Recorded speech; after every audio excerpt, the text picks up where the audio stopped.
Hello everyone, this is the Rack-On Heli 2S Delrin Carbon 76.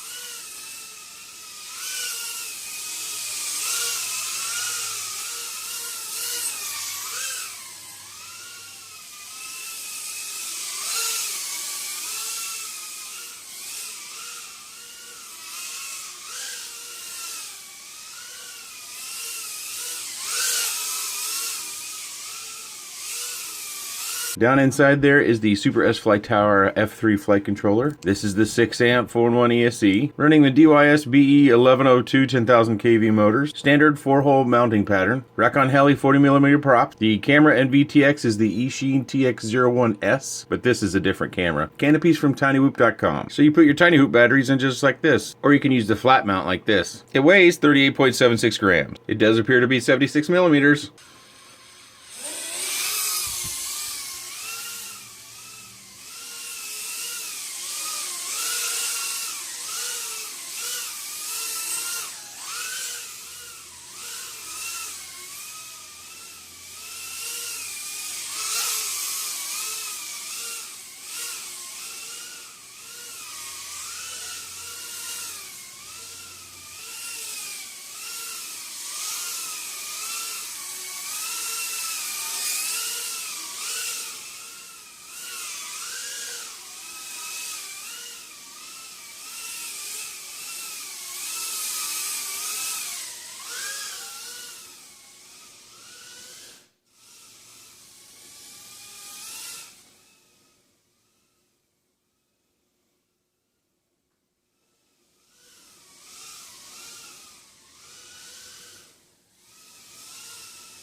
I show that flight not because it was my best flight, but because it was so long, and I know that's a big deal to a lot of people. And the key to that long flight seems to be these new batteries I acquired, these Nitro Nectar batteries. Now typically I fly with Tiny Whoop batteries, Beta FPV batteries. I even use the Crazy Pony batteries. And the Nitro Nectar batteries, if you can see there, they're actually a little bit smaller, and they show here, if you can read that, 250 milliamp. They are high volts. It is worth noting that I bought a pack of 6 of these, and one of these puffed right away. Yes, this one here, maybe you can see that. So it's puffed. That could be an anomaly. I don't know. I only have 6, and I probably have 6 or 7 cycles through that pack. I have my Go pack over here as well. I do find that all of these batteries provide a flight time, I would say at least 2.5 minutes. If I look at all the DVR footage, they're all about 2:20, 2:30, and then we have the Nitro Nectars here, which yielded that 4-minute plus flight. And I did use some G&Bs, and I used, well, whatever here I've got. Oh, this is from FPV Model, the Crazy Ponies. So I used a bunch of different batteries, and I do find the longest flight time comes with these Nitro Nectars, at least right now. Now in, another 20 cycles or something, it could be completely different. But that's what, if you're shooting for that 4-minute flight time with a machine like this, I would suggest starting with these batteries. I think the question that is going to come up right away, is this your new favorite? And it is. And when I say favorite, I'm comparing it to my Hoverbot, which was my previous favorite. I'm also doing a comparison when I talk about indoor brushless to our 1S indoor flyers as well. Some of you may be thinking, well, there's no prop guards, and you can get prop guards for these, like the BB66 Lite. It has the BB66. Sorry, that's out of frame. BB66 has prop guards on it, but they yield a much lower flight time. I haven't tried it with the new Nitro Nectar batteries, though, so you may get longer flight times trying those batteries on these little 1S guys as well. This is a build from Quattro Volant, and it's the Q58. This is another one I really enjoy flying inside, but still yet, this one is my favorite. It's my favorite because I think it fits my flying style a little bit better. You get more torque, so you get quicker throttle response when you do hit the throttle. If you want to do hard 180 turns, which I oftentimes do, those are a lot easier and require less throttle pumping. You're also able to do, I think, much more acrobatic moves with this. I'm not great at doing those sorts of tricks, but you did see that doing a simple roll after going through the treadmill does work out just fine. I think if you're a pilot who does more acro, this will probably be easier for you to adapt your outside skills to your inside skills. And with that, I'm really surprised that I don't have more damage to report. My canopy's all scuffed up. I've got a little breakage over there. The only other thing I can really report is that this broke right here. And to repair that, you see that little glob on there, I use this welder glue. It does take a long time, 12 hours to bond permanently, as it says there on the front. And you'll notice I have some tape on the cap. It tends to dry in the cap, but when you get the cap loose, the part that is stuck pulls loose, so you can reuse your tube. I apply that typically with a zip tie smaller than this one. I'll put some of the welder on a piece of paper or something, and I'll scoop some up, and then I'll just kind of wipe it on there, and I'll scoop a little bit more, and then I'll get underneath and put it on both sides.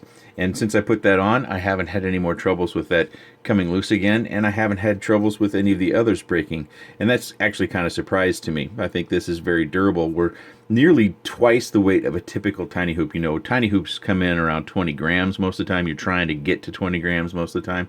And this one's substantially more than that, obviously, because we're running different components from a traditional tiny whoop, and bigger props and bigger motors, things of that nature. And we're running 2S to supply the power needed to fly it well. But I think a lot of the durability has to do with how they design these ducts and how they attach to this little bit of carbon fiber underneath here. So we have this top ridge, which gives us some extra rigidity and durability on the hoop frame. And then we also have in the lower part down in here, you can probably see it has a slight bump out, which gives us some more material at the lower part, and that's probably pretty important because this is where all the screws attach. These screws also, wherever you have TPU, they have a little washer go on them. You'll notice this is shiny. I believe Adam put some sort of conformal coating or something on this. That was a nice touch. I didn't ask him to do that.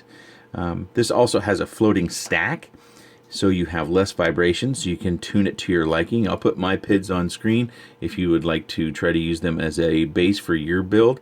And if you choose to build this, I have all the parts linked down below, or you can go and contact Adam. I'll link his Facebook page, and he can build one for you. Adam has built about 6 for me, maybe 7. I haven't kept track.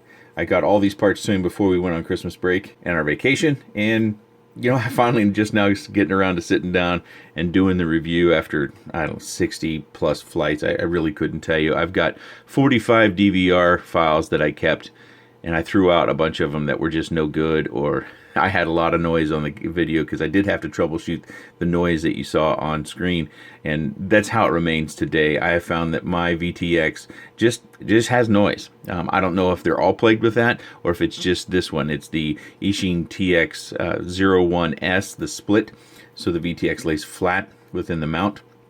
To troubleshoot that, I ended up finally just taking the whole VTX and camera off, plugging it to a 5-volt back, and then I noticed on screen I still had the noise, so everything I'd done previously was wasted effort.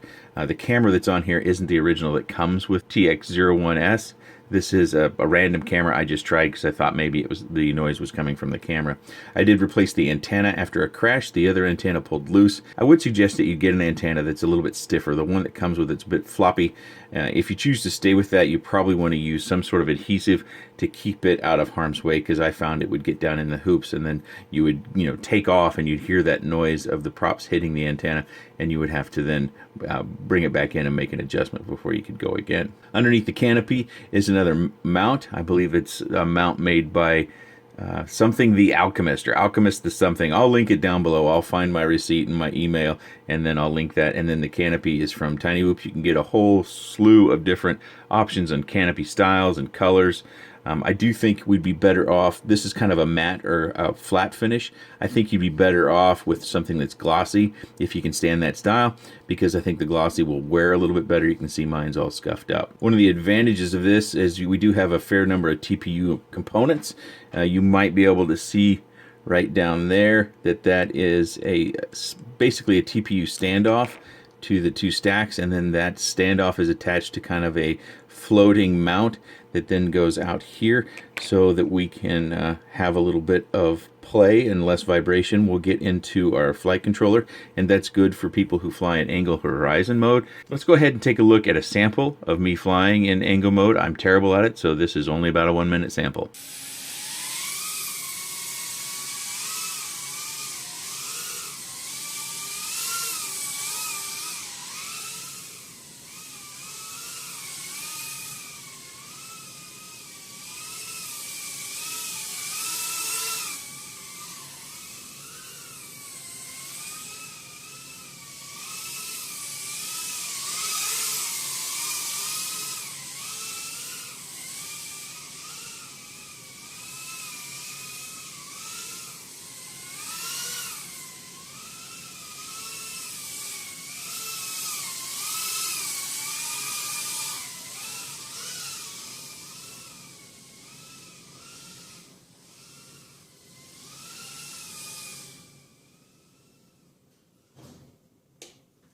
I think I'm going to start including more samples of that angle mode, because I'm seeing a lot of people reporting drifting issues online, and micros are plagued with drifting issues because they are so small, and any of the vibrations that stem from your motors, your props, or anything else gets right into the flight controller, and then you have those drifting issues, and there's really not much you can do to combat them other than self-mounting. We've had to do that for the longest of times. Back when I was doing brushed FPV and you had to make your own camera and VTX backpacks and all that stuff, we would oftentimes be shooting for the best possible foam tape in order to mount our brush flight controllers to, so we could eliminate as much vibration as we could. We're also looking for props that were especially balanced. So balance, vibration, that's all very important if you're flying in angle mode. And there's a lot less stigma attached to flying in angle mode. A couple years ago, if someone thought your flight footage was in angle mode, they'd call it out right away, and it was somehow a negative thing.